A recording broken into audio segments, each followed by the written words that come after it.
உங்க பேரு? என் பேர் சாம். சாம், சொல்லுங்க சாம், என்ன பிரச்சனை?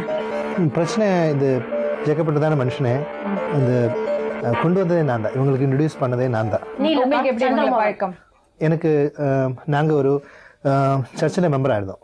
அந்த சர்ச்சை விட்டு நாங்கள் வெளியே வந்துட்டோம் மேடம். அந்த சர்ச்சை விட்டு வெளியே வந்ததுக்கு நாங்கள் ஒரு ப்ரேயர் ஃபெலோஷிப் ஆரம்பிச்சிட்டோம். மூலியமாகவே நாங்கள் சேர்ந்து ஒரு ப்ரேயர் ஃபெலோஷிப் ஆரம்பித்து நாங்கள் நடத்திட்டு இருந்தோம். பிபி கார்டன்றதான இடத்துல ஒரு ரெண்டல் பிளேஸ் வாங்கி அங்கே பண்ணிட்டு இருந்தோம். அங்கே பண்ணிட்டு இருக்கும்போது எங்களுக்கு ஒரு பாஸ்டர் தேவைப்படுது. ஏன்னா ஒரு நடத்தணும்னு ஒரு பாஸ்டர் வேணும். நான் வேலை செஞ்சுட்டு இருக்கேன், அவங்க வேலை செஞ்சுட்டு இருக்காங்க. ப்ரேயர் பண்ண தர ஒரு பாஸ்டர் வேணும் நடத்துறதுக்கு. ஒரு கோயில்னா ஒரு பூசாரி இருக்காங்க, அந்த மாதிரி உங்களுக்கு எங்கள் கிறிஸ்தவங்களில் ஒரு பாஸ்டர் வேணுன்றதுக்காக எனக்கு தெரிஞ்ச பாஸ்டர்களை ஃபோன் பண்ணி சண்டேஸில் வர வச்சு அவங்க வந்து சண்டேஸில் வந்து மெசேஜ் கொடுப்பாங்க, போயிடுவாங்க. ஸோ இது எல்லாம் எங்களுக்கு தொடர்ந்து சர்ச்சில் ரெகுலராக இருக்கிற மாதிரி ஒரு பாஸ்டர் வேணும் அப்படின்னு சொல்லி நாங்கள் ஃபோன் பண்ணிடுவோம். அதுக்கப்புறம் இவங்களை கூட்டின்னு வந்து இவர் சர்ச்சுக்கு வந்தார், மெசேஜ் கொடுக்க ஆரம்பிச்சிட்டாங்க. அப்போ அந்த மெசேஜ் ஒரு வாரம் 2 வாரம் 3 வாரமாச்சு. அப்புறம் இவர் சொன்னால் கொஞ்சம் நாளைக்கு பாருங்க, உங்களுக்கு பிடிச்ச சர்ச்சில் வச்சுக்கோங்க, இல்லைன்னா நீங்க இது பண்ணுங்க சொல்லி அந்த சந்திரமோகன்றவர் அவர் போயிட்டார். அவரோட சொந்த இதெல்லாம் அவர் எங்கள்கிட்ட சொன்னார். இந்த அம்மாக்கு இவங்களுக்கு என்ன சம்பந்தம்? இவங்க கேரக்டர் எப்படி? இவரோட கேரக்டர் அதான் மேடம் நான் சொல்ல வரேன். அதெல்லாம் சொன்னாங்க. இல்ல அந்த மாதிரி அதில் தான் கேரக்டர் ஆரம்பிக்கிறது. அதில் எப்படி கேரக்டர் ஆரம்பிக்குதுன்னா இவரோட ப்ரேயர் வந்து எனக்கு நான் வந்து நிறைய பாஸ்டர் கிட்ட எனக்கு வந்து நிறைய டைப் இருக்கு. ஸோ இவரோட ப்ரேயர் இவர் செய்யற காரியங்கள் வேதத்துக்கு புறம்பாடான காரியங்கள்லாம் இவங்க செய்யறாங்க. சரி, எனக்கு இது ஒத்து வரல. நான் சர்ச்சில் கமிட்டில நான் தான் மெம்பரா இருக்கேன். நான் தான் அந்த கமிட்டியை ஆர்கனைஸ் பண்றது நான் தான். நான் சொல்லிட்டு இவர் சரியா புறம்பான காரியங்கள்னா என்ன? புறமா காரணம் அங்க மந்திரம் இருக்கு, இங்க இந்த மந்திரம் இருக்குன்னு சொல்லி சும்மா போய் சொல்லி ஏமாத்துறது, மற்றவங்களை ஏமாத்துறது எனக்கு பிடிக்கல. அதுக்கப்புறம் எனக்கு சில காரியங்கள் தெரிய வந்ததுல, இவரை பற்றி விசாரிச்சது தெரிய வந்ததில்லை. இவர் வந்து வேற இடத்துல தகுடு கொண்டு போய் போட்டு அங்கே போய் நைட்ல போய் ப்ரேயர் பண்ணி எடுக்கிறது எல்லாம் எனக்கு தெரிய வந்துச்சு. தகுடு கொண்டு போய் வீட்டில் புதைக்கிறது, அப்புறம் போய் ப்ரேயர் பண்ணி எடுக்கிறது, கொண்டு போய் போட்டுட்டு அவரே எடுக்கிறது, இந்த மாதிரி ஆளுங்களை வச்சு இதெல்லாம் செய்யறதுன்னு எனக்கு தெரிய வந்தேன். இவங்க கிட்ட நான் சொல்லி எடுத்துட்டு கொண்டு ஒரு கேரக்டரே கிடையாது. தகுட கொண்டு போய் இவரே வச்சிடுவாரு. ஆமா, அப்புறம் அங்க இருக்கு சொல்லி போய் எடுக்கிறது. இதுதான் எல்லாம் அவங்களே பண்றது. இதெல்லாம் எனக்கு தெரிய வந்துச்சு. தெரிய வந்த உடனே நான் சொன்னேன், இந்த பாஸ்டர் இவர் சரியில்லை, இதனால நான் இதுல இனிமே இவரை இது பண்ணதா இல்லைன்னு சொன்னேன். எல்லாருமே எனக்கு விரோதமா இவர் மாத்திட்டார். அந்த சர்ச்சிலுக்கு அத்தனை பேரை இவர் கவர் பண்ணி எல்லார்கிட்டையும் இந்த மாதிரி தான் ஜோம் பண்ண, இப்படி கண்ணு மடி ஜோம் பண்ணி இவர் கண்ணில் இப்படி பாப்பாரு, யார் என்ன பண்றாங்க இது பாக்குறாங்க. எனக்கு இவருக்கு சண்டே ஆயிடுச்சு. சண்டே. சோ இப்ப இந்த தகுடு எடுக்கிறதுக்கெல்லாம் காசு வாங்குவாங்களா? வாங்குவாங்க. இவங்க வந்து என்ன தம்பி மாதிரி வச்சிருந்தாங்க. நான் என்ன இருந்தாலும் என்கிட்ட தான் சொல்லுவாங்க. எனக்கும் இவங்களுக்குள்ள அந்த ரிலேஷன்ஷிப்பை கட் பண்ணிட்டாங்க. யாரு? இவரு கட் பண்ணி எங்களுக்குள்ள பேச்சு தொடர்பு எதுவுமே இல்லை.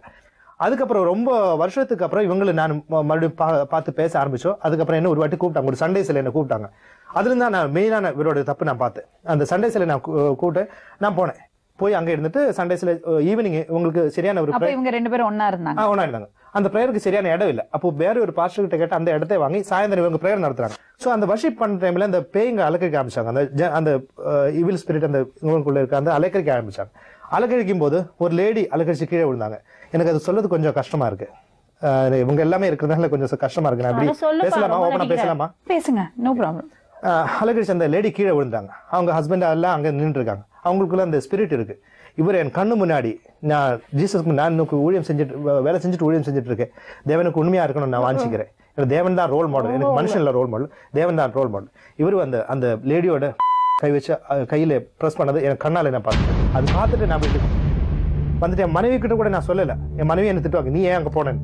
எனக்கு அந்த பார்த்துட்டு எனக்கு நெஞ்செல்லாம் படபடம் நடிக்க ஆரம்பிச்சிச்சு. அந்த வரைக்கும் தேவனோட ஊழியத்தை செய்யற காரியத்துல இப்படி செய்யலாமா, இந்த மாதிரி இருந்தது.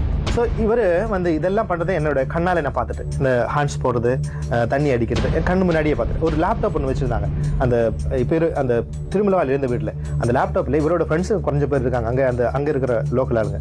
அவரே என்னை கூப்பிட்டு, தம்பி இந்த பாருங்க தம்பின்னு சொல்லி ஃபுல்லா ஃபிலிம் அந்த லேப்டாப்ல சேவ் பண்ணி வச்சிருந்தாங்க.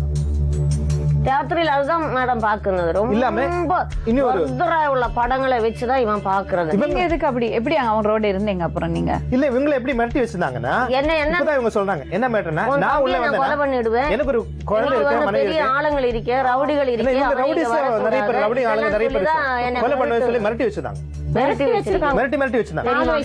இவங்க எப்படி இருந்தாங்க இப்ப இப்படி இருக்காங்களே, இப்படி ஒரு மாதிரி நீங்க அந்த போட்டோ அப்ப எனக்கு நல்ல மொபைல் கேமரா மொபைல்ல அப்ப பாத்தீங்கன்னா இப்படி ஒரு மாதிரி சாவற மாதிரி நிலைமையில சொந்தக்காரே கூட உள்ள கொண்டு வர மாட்டாங்க, விட மாட்டாங்க. ஒரு 6 மாசம் சாப்பாடு போட்டா இப்படி அந்த போடாம இருந்தா இப்படி அந்த மாதிரி நிலைமையில இருந்தாங்க. சரி, நீ உடனே ஸ்டேஷன் போய் கம்ப்ளைண்ட் பண்ண வேண்டியதுதான். இந்த ஆளு வந்து எங்களை இந்த மாதிரி மோசடி பண்றான், இந்த மாதிரி எங்களை கொலை பண்ண வரான், எங்க ரிலேஷன் யாரும் வீட்டுக்குள்ள சேர்க்க கூடாதுன்னு சொல்றாங்க. ஸ்டேஷன்ல கம்ப்ளைண்ட் பண்ணிட்டு எழுத வேண்டியது தானே. அவங்க உள்ள சொல்ல வேண்டியதுதானே இருந்தாலும். நீங்க இங்க பாரு. ஏத்து. இது இல்லாம நடுவுல இந்த சண்டை நடந்ததுக்கு அப்புறம் கேக்குறீங்களா மேடம் போன் நம்பர்? நடுவில் ஒரு போன் பண்ணி இவங்களுக்கு இந்த அம்மா போன் பண்ணி எப்படியாவது அவனை கூட்டின்னு போயிடுங்க என்கிட்ட இருந்தேன், நான் இப்ப இனி ஒருத்தன் கூட இருக்கிறேன், இது நான் ஒருத்தன் கூட இருக்கிறேன் இல்லையா? இப்படி போன் பண்ணி இவங்க நானும் இந்த போன் பக்கத்துல போய் அங்க நான் இருக்கிற இடத்துல நான் போய் பேசுறேன். விசாரிச்சா தெரியும். அங்கே சொல்லிருக்கேன். நீங்க 2 பேரும் கூத்தடிச்சிட்டு வெளியில போனீங்க பாரு, அதே வீட்டுலதான் இன்னைக்கும் நான் இருக்கிறேன். கேட்டுக்கலாம் மேடம். இந்த இவங்க என்ன சொல்லிட்டாங்கன்னா நான் யார் 2 பேரும் கூத்தடிச்சாங்க? இவங்க 2 பேரும் வீட்டை விட்டு வெளியில போனாங்கல்ல மேடம், அப்பத்துல இருந்து நான் அந்த வீட்டுல தான் அதுதான் உண்மை. அப்போ அந்த வீட்டுலதான் மேடம் நான் அப்ப அதுதான் உண்மை. அவங்களே சொல்றாங்க நைட் எல்லாம் தப்பான விஷயங்கள் பார்த்துட்டு இருந்தாரு, வீடியோ பார்த்து. நான் பாக்கல, அவன் பாக்குன்னு நான் சொன்னது. என்ன செய்திருக்கணும்? அப்ப வெளியே அனுப்பிச்சிருக்கல, என்ன வெளியே வந்திருக்கணும். இல்ல, நான் வீடு கட்டி இடத்துலதான் இவன் இதெல்லாம் பண்ணது. நான் இப்ப என் வீடு விட்டு அப்பதான் இந்த லேப்டாப் வந்தது. இவருக்கு ஒண்ணுமே இல்ல மேடம், இவங்க ஆரம்பத்துல ஒண்ணுமே இல்ல, ஒரு மொபைல் கூட சரக்கு அடிச்சதெல்லாம் இப்போ வீடு கட்டி அங்க யாருமே இல்ல. நான் வேலைக்கு போயிட்டு இவன் அந்த கூத்து பொம்பளங்களை கொண்டு அந்த வீடு இருக்கிற ஏரியா இது பொம்பளைங்களா? ஆமா மேடம், அதுதான் இங்க பிரச்சனை நடந்தது காரணம். அதுதான் ஒரு இவங்க வேலை விட்டு வரும்போது 4-5 லேடிஸோட வீட்டுல உள்ள எத்தனை லேடிஸோட? ஒரு 4-5 லேடிஸ். அந்த என் தங்கச்சி பாத்திருக்கேன். எங்க தங்கச்சி மாதிரி ஊர்ல இருந்து வரும்போது நான் நைட் டியூட்டிக்கு போயிருக்கேன். போகும்போது ஐயோ நான் நைட் டியூட்டிக்கு போறேன், 2 ஆம்பளங்கள் வரும், 2 ஆம்பளங்கள் வரும் நைட்டுக்கு பிரேயர். என் தங்கச்சி எல்லாம் ஊர்ல இருந்து வரப்பா இப்ப வந்துட்டு இருக்கேன், என்னை பார்த்துட்டு இங்க அன்னையில இருந்து தான் பிரச்சனை ஆரம்பிக்கிறது. அங்க இருந்து சொல்லுங்க, விவரமா சொல்லுங்க. அங்க இருந்து தான் பிரச்சனை ஆரம்பிக்கிறது. அது வரைக்கும் இவன் பண்ண கூத்துகள் ஒன்றும் யாருக்கிட்ட நான் சொல்ல மாட்டேன். என்ன நடந்தது சாம்? இவங்க சொல்லிதான் இவங்க டியூட்டி விட்டு வரும்போது இவர் கட்டில படுத்திருக்காரு. ஒரு லேடி வந்து ஒரு கால் பக்கத்துல உட்காந்துருக்காரு, ஒரு லேடி வந்து தலை பக்கத்துல உட்காந்துருக்காங்க. 3 பேர், இனி ஒரு லேடி கூட 3 பேர் இருக்காங்க அந்த ரூம்ல இவங்க வரும்போது. அப்ப இவங்க கேட்டாங்க, நான் இல்லாத நேரத்திலேயே இவங்களே வர வச்சுன்னா அவங்க ப்ரேயருக்கு வந்தாங்க சொல்லி அதை அப்படியே பேசி அமைச்சிட்டாங்க. அதுக்கப்புறம் தான் அந்த பிரச்சனைன்றது அங்க இருந்தா ஸ்டார்ட் ஆயிடுச்சு இவங்க சொல்றாங்க. அதுக்கப்புறம் தான் இவர் வந்து பப்ளிக்கா வந்து குடிக்கிறதும் மத்த வெளியே தெரிய ஆரம்பிச்சது. நான் அப்படி பண்ணுவேன் இப்படி பண்ணுவேன் வலிக்கட்டாயமே இவங்களை மிரட்டி வச்சது. அதுக்கப்புறம் தான் இந்த பிரச்சனை நடந்தது. அவங்க அம்மாவை வர வைங்க மேடம். அவங்களதான் என்ன கொண்டு வந்து இவனை கொண்டு வந்து ஒப்படைச்சு வச்சுட்டு போயிட்டான். அவங்க அம்மா அந்த பக்கமே வரல மேடம். எங்க அம்மா எங்க அப்பா கூப்பிடல, நான் இருந்த அவசொன்றா கூப்பிடுறேன், அவங்களுக்கு தெரியும். வீட்டுக்கு அட்வான்ஸ் கொடுக்கிறது ஒன்னாத்தான் அந்த வீட்டுக்குள்ள ஏறுனதே எல்லாம் வந்து நாங்க பெண்களோட இருந்ததை பாத்தீங்கல்ல. ஆமா, அப்பவே வெளியே அனுப்பி இருக்கணும்ல. அந்த இடத்துல யார்கிட்ட நான் சொன்னேன்னா அது அந்த கிறிஸ்டினுக்கு ஒரு கெட்ட பேரு. இந்த மாதிரி எல்லாம் இவங்க திங்க் பண்ண ஆரம்பிச்சாங்க. ஏன்னா அவங்களுக்கு ஒரு கெட்ட பேரு. நான் இத்தனை வருஷமா என்னே வந்து அசிங்கமா பேசிடுவாங்களே நாளைக்கு, நான் இதுக்கு உடந்தி ஆயிடுந்தேனே அப்படின்ற எண்ணம் எல்லாம் இவங்களுக்குள்ள. இவங்களுக்கு சரியா தமிழ் வந்து சரியா இப்பதான் ஓரளவுக்கு பேசுறாங்க. முன்னே சுத்தமா பேச வராது. நல்லா பேசுவாங்க.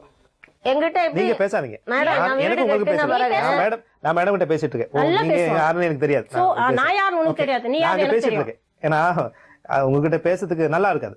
நல்லா இல்ல, எனக்கு கூட நல்லா நான் பேசுறேன். இதுதான் இந்த மாதிரி தான் இன்னும் நடந்துட்டு இருக்கு. ஜோடிச்சுக்கின்னு வந்துக்கிறீங்க போய்ங்களே. உண்மை இல்ல மேடம். கடைசி வந்துட்டு என் குடும்பத்தை பிரிச்சு என் குழந்தைகளை வந்து என்னோட குடும்பத்தை வந்துட்டு 10 ரூபாய் சேர வேண்டியது எல்லாம் வந்துட்டு வந்து 8 வருஷம் நல்லா பிரிஞ்சு ஒருத்தனும் இல்ல. இவன் ஒருத்தனும் கிடையாது. சம்பாதிச்ச வந்துட்டு இருக்கிற எல்லா ஸ்டேட்மெண்ட் நீ என்ன சம்பாதிச்சு கொடுத்தடா? கிழிஞ்ச பாண்டோட நீ வந்தவனே. நான் கிழிஞ்ச பேண்ட் தான் போட்டேன். கிழிஞ்ச ஒரு பாண்டோட வந்தவனே. நான் 8 வருஷம் உனக்கு சாப்பாடு போட்டு உனக்கு உட்கார வச்சிருக்கீனடா. இதே வந்து ஐயப்பன் தாங்கல இருந்தா அவசரம் பேசுவேன். அவரு சம்பாதிச்சிருக்கேன் அவரு பேசுவேன். அவரு பேச நீ அப்பவும் ஞான் தாட உனக்கு சாப்பாடு போட்டுட்டு இருந்த. நீ எனக்கு போட்டுட்டா? சம்பாதிக்கும் போது நீ தானே எனக்கு சாப்பாடு போட்டா? நீ எனக்கு போட்டாச்சா? உனக்கிட்ட நீ 1 ரூபா வாங்கிருக்கியாடா? 1 ரூபா உனக்கிட்ட நீ வாங்கிருக்கியாடா? அந்த இடத்தோட விலை என்னது? புரியுதா? எந்த இடத்தோட? நீங்க உங்க தம்பிட்ட வாங்கின இடத்தோட விலை? நானும் எங்க அண்ணன் வாங்கிய இடம் தான். அதுல 60,000 ரூபாய் அவர் போட்டாராமே. நானும் எங்க அண்ணனு வாங்கிய இடம் தான் மேடம். அது சரி, வீட்டுக்கு 6 லட்சம் ரூபாய் செலவு பண்ணிரு. 1 ரூபா அவன் போடல மேடம். புள்ள வந்த மேடம் இவங்க ஹாஸ்பிட்டல்ல மேடம் கல்யாணி சொல்லி ஒரு சோசனா என்கிட்ட இருந்து 2 லேண்ட் இவங்களுக்கு ஒரு வேலை இருக்கு. நான் விட்டு இவங்களுக்கு ஒரு வேலை இருக்கு தெரியாது. இவனெல்லாம் இல்ல லாஸ்ட் டைம்ல தான் இவனெல்லாம் கேரி வர ஆரம்பிச்சுட்டேன். தெரியுது தம்பி அண்ணனும் வந்துட்டு வந்து தங்கச்சி புருஷனும் எல்லாம் வந்துட்டு வர ஆரம்பிச்சு. லாஸ்ட் சீன் தான் அதெல்லாம். அப்போ உன்னை இன்ட்ரோ듀ஸ் பண்ண நான் இல்ல. உன்னை இன்ட்ரோ듀ஸ் பண்ணல. நீ எனக்கு சர்ச் வரும்போது தானே உன்னை அப்படியே கண்ணை பாரு ஒட்டச்சனா வந்த கண்ணை பாத்தீங்களா? இவனே எதுவே கூடாது பாத்தடி. அவங்க பாக்குறாங்க மேடம். ஒட்டுக்காக வந்ததெல்லாம் பாத்துட்டேன் நான். நீ தேட விட்டு உள்ள வந்து அனுப்பியது எனக்கு தெரியும். அவங்களுக்கு தெரியும். அவங்க அம்மாவே கூப்பிடு. அம்மா தான் என்ன கொண்டு வந்து இவனே எனக்கு கிட்ட வச்சு விட்டுட்டு போயிரு.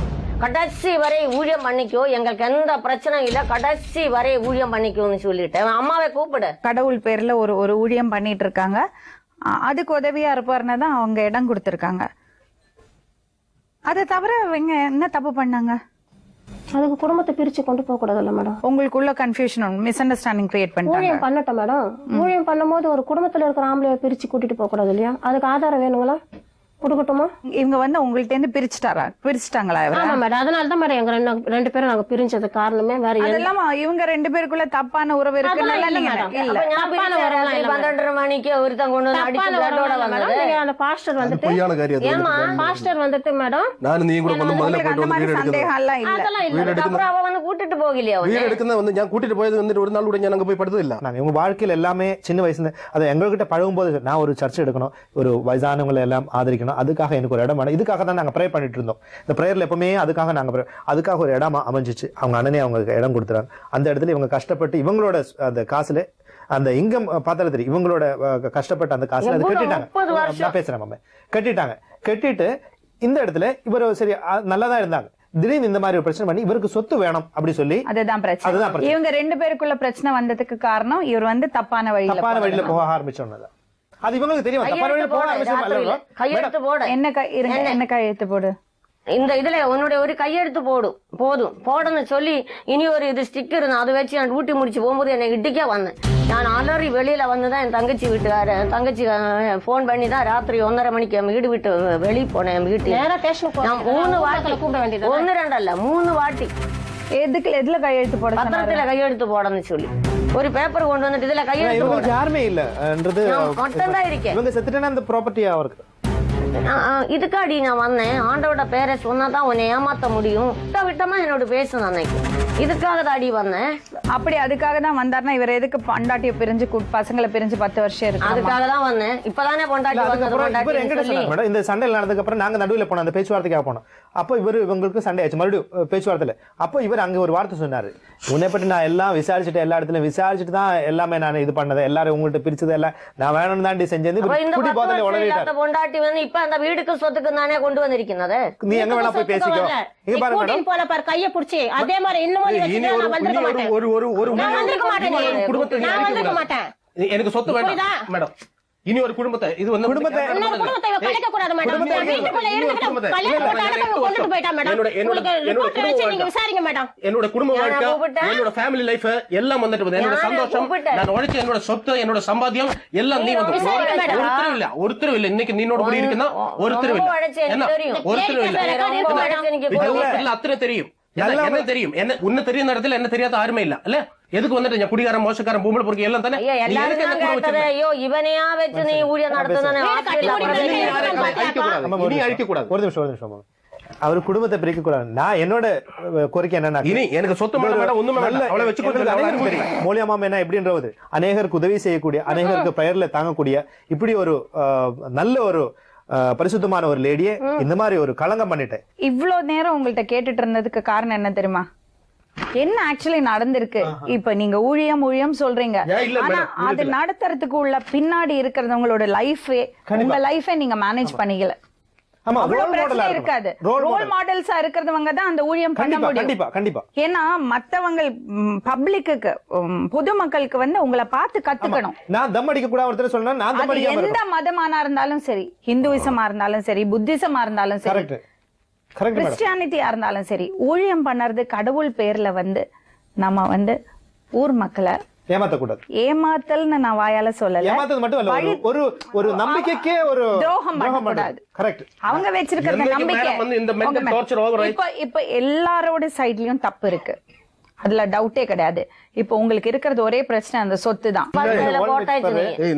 நீ தெய்வத்தின் நாமம் சொல்லி நடக்க 2 லேடிஸ் மட்டும் வச்சு யாருமே எந்த ஒரு பாஸ்டர்ஸுமே அந்த மாதிரி விடிய யாருமே ஆல் நைட் ப்ரேயர் பண்ண மாட்டாங்க மேடம். ஆல் நைட் ப்ரேயர் நடக்குது ஒரு கும்பல, அதுல ஒரு நிறைய ஒரு 10-15 ஃபேமிலிஸ் இருக்கும், இல்ல சின்ன சர்ச்சா இருந்தா ஒரு 10 ஃபேமிலிஸ் இருக்கும். இந்த மாதிரி தான் நடத்துவாங்க தவிர 2 லேடிஸ் வச்சு யாருமே. உங்களுக்கு தான் தெரியும், எனக்கு தெரியாது. ஏதாவது பாஸ்டர் கூட நீங்க இது இவன் ஒரு பாஸ்டர்னு சொல்லிட்டு இருந்தா இவள் கூட எத்தனை நாள் தனியா உட்கார்ந்து இருக்கீங்க. ஐ அம் நாட் எ பாஸ்டர். நான் pastor. Okay, let us not get into it more. இனி இதுக்கு மேல இத பேசினா வெச்சீங்களா ரொம்ப அழுக்காயிடும். நான் எதுக்கு இவ்ளோ நேரம் பேசினேன்னா கடவுள் பேரை சொல்லி எந்த மதமா இருந்தாலும் சரி, நம்ம வந்து இப்படி மக்களை வந்து ஏமாத்தக்கூடாது. மக்களை ஏமாத்துறது மட்டும் இல்லம்மா, ஒரு மதத்தோட நம்பிக்கையை மொத்தத்திலே இது பண்றோம், அது சரியான டேமேஜ் பண்ணக்கூடாது. That is one thing.